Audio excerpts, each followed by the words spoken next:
ایک رات سمیہ نے بتایا کہ آج شام سمیہ، ان کے شوہر یاسر اور 2 بیٹے عمار اور عبداللہ نے اسلام قبول کر لیا ہے، اور زنیرہ کو ہدایت کی کہ یہ باتیں کسی کو نہ بتانا۔ حضرت سمیہ رضی اللہ تعالی عنہ کا خاندان چوری چھپے نور نبوت سے اپنے قلب و روح کو منور کرتا رہا۔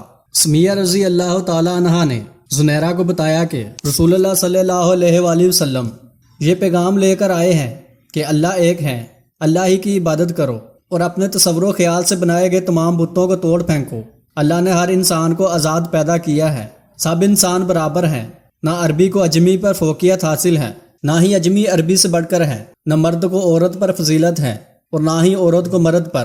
اللہ کے نزدیک بزرگی کا صحیح حقدار اور پسندیدہ وہی ہے جو متقی ہے، جس کے اندر اللہ کے صفات کا نور ٹھاٹھے مار رہا ہو۔ ان باتوں میں زنیرہ کے بے شمار سوالوں کا جواب موجود تھا۔ اس کی بے چینی اور بے کلی کو قرار آ گیا اور سکون کا احساس دل و دماغ میں پیوست ہو گیا۔ زندگی وہی تھی، سارے دن کولو کی بیل کی طرح کام کرنا، بات بات پر گالیاں سننا اور پھر مار کھانا، مگر رسول اللہ صلی اللہ علیہ وآلہ وسلم نے سکون کا کتنا آسان نسخہ اسے عطا کر دیا تھا۔ ایک روز نہ جانے کس طرح وہ سمیہ رضی اللہ تعالی عنہ کے ساتھ بارگاہ رسالت میں حاضر ہوئی۔ سراپا محبت و رحمت ہستی نے شفقت کے اس کے سر پر ہاتھ پھیرا اور دعائیں دی۔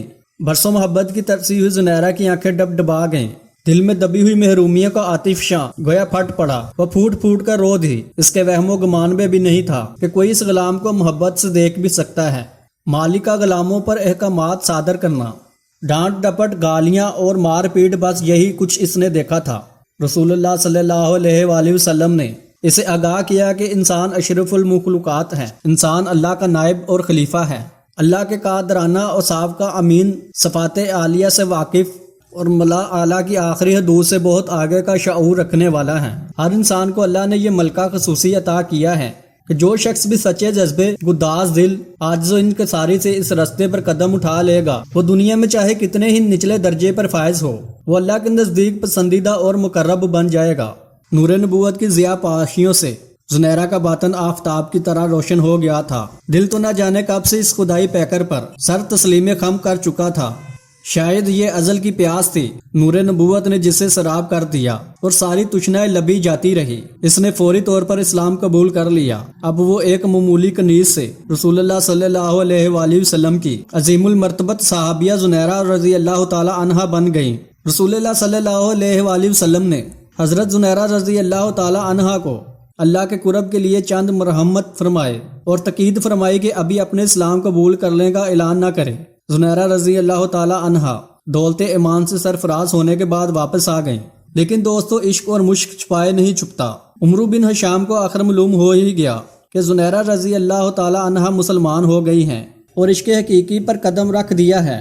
پھر اس کی جہالت اور ظلم کا وہ باب کھلا کہ جس کی بنا پر اس کا نام ابو جہل مشہور ہو گیا، اور آج بھی اس کا اصل نام عمرو بن حشام بہت کم لوگ جانتے ہیں۔ ابو جہل نے حضرت زنیرہ رضی اللہ تعالی عنہا پر ظلم و ستم کے پہاڑ توڑنا شروع کر دیے۔ وہ حضرت زنیرہ رضی اللہ تعالی عنہا کو اتنی بری طرح زد و کوب کرتا کہ وہ بے ہوش ہو جاتی، وہ مار مار کر تھک جاتا، مگر اللہ کی یہ نیک اور صابر بندی سب کچھ سہ لیتی، مگر پائے استقلال میں ذرا بھی لغزش نہ آتی۔ ابو جہل ہر روز نئے نئے طریقوں سے مظالم کرتا، کبھی کئی دن تک کھانے کا ایک لقمہ بھی نہ دیتا، کبھی سونے پر پابندی لگا دیتا، اور اونگ آتے ہی کھال تک نوچ لینے والی چرمی چھڑی سے مار مار کر لہو لہان کر دیتا۔ حضرت زنیرہ رضی اللہ تعالی عنہا کا پورا جسم زخم رہتا، اس میں سے خون اور پیپ رسنے لگتا، مگر اب وہ روح کے اس سفر پر گامزن تھی جہاں مادی جسم کو آدمی روح کے خول یا لباس کی صورت میں دیکھتا ہے۔ رسول اللہ صلی اللہ علیہ وآلہ وسلم کو جب حضرت زنیرہ رضی اللہ تعالی عنہا کے اوپر ہونے والے مظالم کی خبر پہنچتی تو غمگین ہو جاتے۔ ایک مرتبہ آپ صلی اللہ علیہ وآلہ وسلم کے حکم پر حضرت ابو بکر صدیق رضی اللہ تعالیٰ عنہ ابو جہل کے پاس گئے تاکہ انہیں خرید کر آزاد کر دیں، اس سے کہیں کہ زنیرہ کو فروخت کر دو، مگر وہ ایک کینہ پرور شخص تھا، لہٰذا اس نے حقارت سے انکار کر دیا۔ اس کا ظلم و جبر اس حد تک بڑھ گیا کہ حضرت زنیرہ رضی اللہ تعالیٰ عنہا کی بینائی جاتی رہی۔ یہ دیکھ کر ابو جہل نہایت طنزیہ لہجے میں بولا، دیکھ لاتو عزا نے تجھے اندھا کر دیا، اب تو محمد صلی اللہ علیہ وآلہ وسلم کے دین کو چھوڑ دے۔ اس جملے نے زخم حضرت زنیرہ رضی اللہ تعالی عنہا کو دل کو تڑپا کر رکھ دیا۔ یہ بات اتنی مشہور ہوئی کہ مشرکین حضرت زنیرہ رضی اللہ تعالی عنہا کی مثال دے دے کر مسلمانوں پر جملے کسنے لگے۔ دیکھو زنیرہ رضی اللہ تعالی عنہا کو لات اور عزا نے اندھا کر دیا۔ ایک روز چند مشرکین نے یہ بات حضرت زنیرہ رضی اللہ تعالی عنہا کے سامنے کہی تو حضرت زنیرہ رضی اللہ تعالی عنہا نے تڑپ کر کہا، خدا کی قسم، لات اور عزا لکڑی اور پتھر کے بت ہیں، وہ کیا جانے کون انہیں پوج رہا ہے اور کون نہیں پوجتا۔ اگر میری بنائی زائل ہو گئی ہے تو یہ مصیبت میرے لیے اللہ کا ایک امتحان ہے، اگر وہ چاہے تو میری بنائی واپس بھی دے سکتا ہے۔ حضرت زنیرہ رضی اللہ تعالی عنہا کی بات سن کر سارے مشرکین نے طنزیہ کہکا لگایا اور زیادہ مضحکہ خیز انداز میں حضرت زنیرہ رضی اللہ تعالی عنہا کی یہ بات سب کو ہنس ہنس کر بتانے لگے۔ پورے دن حضرت زنیرہ رضی اللہ تعالی عنہا کی اس بات کا تذکرہ کر کے شرک کے پیروکار کہکے لگاتے رہے، مذاق اڑاتے اور مسلمانوں کے جذبات مجروح کرتے رہے۔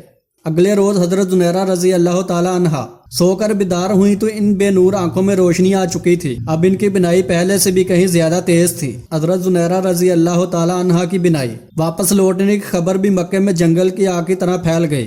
کل تک جو لوگ حضرت زنیرہ رضی اللہ تعالی عنہا کی بات کا مزہ لے لے کر مضحکہ اور تمسخر اڑا رہے تھے، انہیں سانپ سونگھ گیا تھا۔ خصوصاً ابو جہل تو شرم کے مارے گھر ہی سے نہ نکلا۔ اسی روز حضرت ابو بکر صدیق رضی اللہ تعالی عنہ ابو جہل کے پاس دوبارہ آئے اور کہا، اگر تم زنیرہ رضی اللہ تعالی عنہا کو فروخت کر دو تو میں اس کے دگنے دام دوں گا اور تم اس سے زیادہ طاقتور اور محنتی کنیز خرید سکو گے۔